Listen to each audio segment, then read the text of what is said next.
நடந்த பிறகு அந்த பீரியடை மட்டும் அது சஸ்டெயின் பண்ணிடுச்சுன்னா இயற்கை அதற்கு புதிய நகங்களை, புதிய சிறகை, புதிய அழகை தரும்.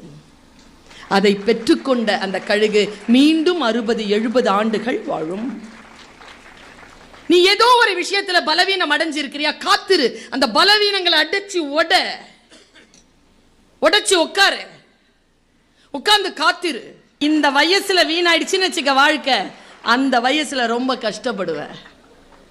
அந்த கஷ்டம் உனக்கு வேண்டாம் என்கின்ற பேர் ஆனந்தத்தோடு, பெருங்கருணையோடு, தாய்மை மனதோடு நான் சொல்லுகிறேன். கொஞ்சம் கண்ட்ரோலாரு, கடந்து போகட்டும்.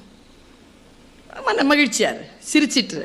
சிறிய தவறுகள் ஏதேனும் செய்திருந்தால் பட்டுக்கோட்டை பாட்டு தான் உனக்கு. சிந்தித்து பார்த்து செய்கையை மாத்து. சிறுசா இருக்கையில் திருத்திக்கோ. தவறு சிறுசா இருக்கையில் திருத்திக்கோ. தெரிஞ்சும் தெரியாம நடந்திருந்தா அது திரும்பவும் வராம பார்த்துக்கோ.